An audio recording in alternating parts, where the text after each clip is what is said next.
नमस्कार मित्रांनो, पुन्हा एकदा स्वागत आहे तुमचं आपल्या या व्हिडिओमध्ये. आणि आजचा आपला विषय आहे की म्युच्युअल फंड SIPला सेकंड सोर्स ऑफ इन्कम कसं बनवायचं. बघा, आपण म्युच्युअल फंडमध्ये इन्व्हेस्टमेंट करतो आणि ती इन्व्हेस्टमेंट आपल्याला सेकंड सोर्स ऑफ म्हणजे इन्कमपर्यंत कशी नेता येईल, या विषयावर मी आज चर्चा करणार आहे. त्यापूर्वी तुम्हाला एक डिस्क्लेमर आहे की हा व्हिडिओ फक्त एज्युकेशन पर्पजसाठी आहे आणि mutual fund investment is subject to market risk आहे.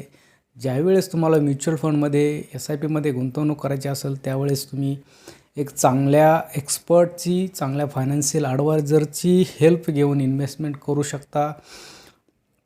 तर बघा, आपण म्युच्युअल फंडमध्ये ऐकतो की म्युच्युअल फंड असतं, SIP असते, मार्केट असतं आणि आपल्याकडं काहीतरी इन्व्हेस्टमेंट आपली करण्याची आपली इच्छा असते किंवा आपण इन्व्हेस्टमेंट केलेली असते. परंतु ह्या इन्व्हेस्टमेंटला, आपण केलेल्या सेविंगला आपण सेकंड सोर्स म्हणजेच आपला एक उत्पन्नाचा भाग कसा बनवायचा त्याला, या विषयावर मी बोलणार आहे. बघा, आपण म्हणजे आपल्याला कोणीतरी SIP सांगतं किंवा आपण SIP करतो किंवा आपल्याला महिन्याला काहीतरी सेविंग करायची म्हणून आपण SIP करतो. त्या SIPला आपल्याला काहीतरी आपली अमाऊंट असते.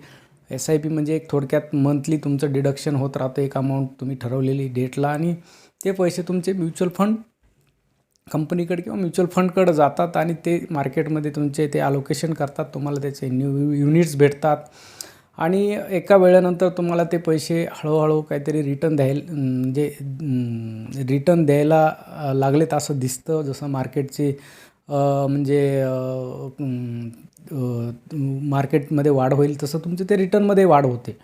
परंतु आपण म्हणजे एक सर्वे आत्ताच म्हणजे रेग्युलेटरनी दिलेला आहे किंवा ते ॲनालिसिस करत राहतात की किती टक्के लोक याच्यामध्ये इन्व्हेस्ट करतात, किती टक्के लोक याच्यात सक्सेस राहतात, किती टक्के लोक याच्या शॉर्ट टर्ममध्ये निघून जातात, मार्केटला बघून म्हणजे त्यांना ते डायजेस्ट होत नाही किंवा एक शॉर्ट टर्म गोलपर्यंतच पोचतात, लाँग टर्म गोलपर्यंत पोचत नाहीत. तर एक फार त्याचं आकडे जर सांगितले तर फार म्हणजे 10% सुद्धा नाहीत की 10% लोक हे इन्व्हेस्टमेंट करून एक लाँग टर्म म्हणजे सेकंड सोर्स ऑफ इन्कम बनवण्यापर्यंत पोचतात किंवा एक चांगली वेल्थ बनवण्यापर्यंत पोचतात. तर याचे म्हणजे हे कसं अचीव करायचं या गोष्टीवर मी बोलणार आहे. बघा, आपण काय करतो, म्युच्युअल फंडमध्ये इन्व्हेस्ट तर करतो, 1-2 वर्षे आपली SIP चालते, मग त्याचे आपण काहीतरी अमाऊंट आपली भरलेली जमा होते आणि त्याच्यात काहीतरी मार्केटनुसार त्याचं इंटरेस्ट तयार होतो. म्हणजे थोडक्यात आपण 1,00,000 किंवा आपण 10,000 रुपये मंथली SIP चालू केली आणि ती SIP आपली 2 वर्षे, 1.5 वर्षे, 2.5 वर्षे, 3 वर्षे अशी चालली.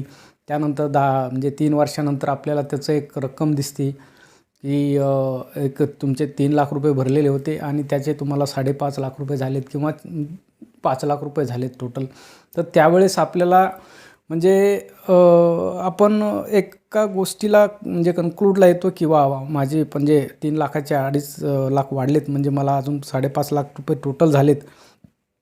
आणि मग तिथं आपण काहीतरी आपल्याला तेवढं प्रगल्भता नसेल किंवा आपल्याला तेवढं नॉलेज नसल्यामुळं काय करतो आपण, तर ती SIP तिथं बंद करतो. 2-3 वर्षानंतर आपलं पेशन्स संपतात, 4 वर्षानंतर आपले पेशन्स संपतात आणि मग ते SIPचे पैसे आणि काढून घेऊन दुसरीकडे कुठेतरी ॲसेट क्लास एखादा म्हणजे रिअल इस्टेट असेल किंवा गोल्ड असेल, मग आपण तिकडं डायव्हर्ट करण्याचा प्रयत्न करतो.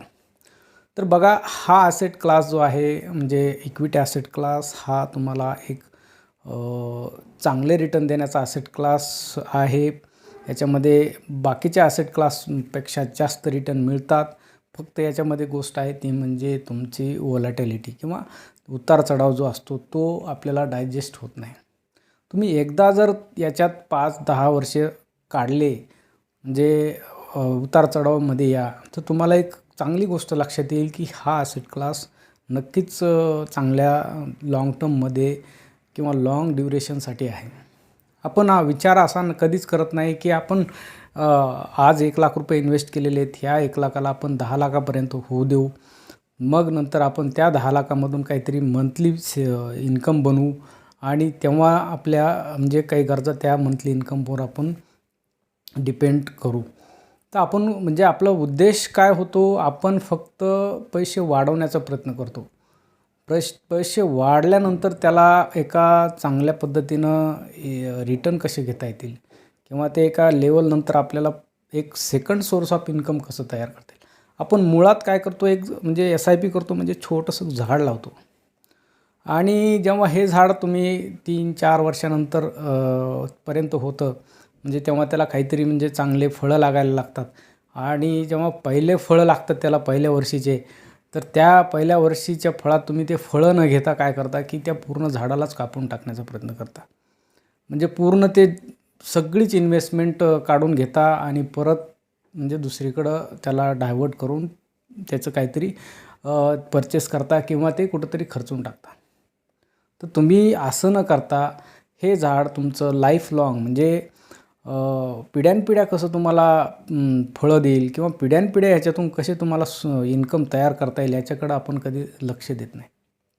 बघा, साधी गोष्ट आहे की म्हणजे कंपाऊंड इंटरेस्ट तुम्हाला याच्यामध्ये मिळतो.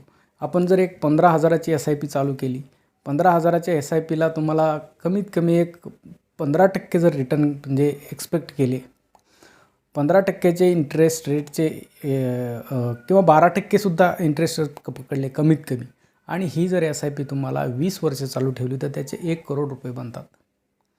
म्हणजे कुठल्याही साध्या छोट्या जॉबवाल्याला 15,000 रुपये मंथली भरून 20 वर्षापर्यंत जर त्यानं ते भरले तर 1 करोड रुपये तयार होतात. आणि हे 1 करोड रुपये तुम्हाला जर नंतर म्हणजे अशी तयार करून देतो की तुम्ही हे 1 लाखाचे मंथली नंतर 1 लाख रुपये जरी काढले तरी तुम्हाला हे जे लावलेलं मोठं झाड आहे, हा जो वटवृक्ष 1 करोडचा झालेला आहे, तो वटवृक्ष तुम्हाला तुमच्या पुढच्या पिढ्यांना म्हणजे कितीही त्याचे फळं खाल्ले तरी संपणार नाही असं वटवृक्ष तयार होतो.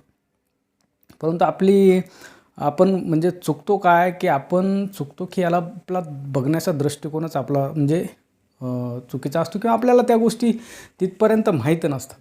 मग आपण करतो असं की SIP चालू करतो, 2 वर्ष 3 वर्षानंतर पर्यंत थांबतो. मग आपल्याला काहीतरी न्यूज येतात, कोणीतरी सांगतं हा SIP नको तो घे किंवा हे SIPमध्ये आता रिटर्न नाही मिळणार, आता याच्यामध्ये रिटर्न नसतात मिळत वगैरे. म्हणजे अशा तुम्हाला बऱ्याचशा चुकीच्या न्यूज मिळतात किंवा मार्केट पडणार आहे, मग हे मार्केट पडणं आता तुझे पैसे कमी होऊ शकतात किंवा मला हे कुठून तरी ऐकायला मिळतं की आता मार्केट क्रॅश होणार आहे. परंतु म्हणजे 1980 पासूनचा मार्केटचा इतिहास आहे. मार्केट म्हणजे 10 वर्षात कमीत कमी 3 वर्ष खाली असतं आणि 4 वर्ष 5 वर्ष 7 वर्ष वर असतं. म्हणजे ट्रॅजेक्टरी त्याची वर असते आणि आपल्याला कम्युलेटिव्ह रिटर्न घ्यायचे आहेत की जे 15 वर्षे मार्केट रिटर्न देणार आहे तुमचं 12-15% साध्या इंडेक्स फंडमध्ये. तर हे फंडचे रिटर्न जर तुम्ही घेतले आणि याला लाँग टर्ममध्ये कंपाऊंड होऊन दिलं, म्हणजे काय होतं, आपण पहिल्या वर्षी 2 वर्ष आपले जोपर्यंत पैसे जमा होत नाहीत तोपर्यंत आपण भरतो. 1 वर्ष 2 वर्ष 3 वर्ष आपण भरतो. नंतर 3 वर्षानंतर आपल्याला त्याच गोष्टीचा त्रास व्हायला लागतो की माझे पैसे तर जमा झालेत आणि त्याला इंटरेस्ट पण आलेला आहे. 4 लाख म्हणजे 3 लाख भरले होते त्याचे आता मला 4.5 लाख दिसत आहेत. पण नंतर तुम्हाला हे रोज त्याच्याकडे बघितल्यामुळे हे डायजेस्ट नाही होत. तुम्ही काय करता, याला 4 लाखाला 40 लाख नाही होत आहेत. म्हणजे 40,000पासून तुम्ही 4 लाखापर्यंत पोहोचले. म्हणजे तिथपर्यंत तुम्हाला भीती नाही वाटली किंवा तिथपर्यंत तुम्हाला मार्केट वगैरे कमी जास्त झालं ह्याचं फार काही तुमच्या म्हणजे मनावर त्याचा म्हणजे जास्त त्रास नाही झाला.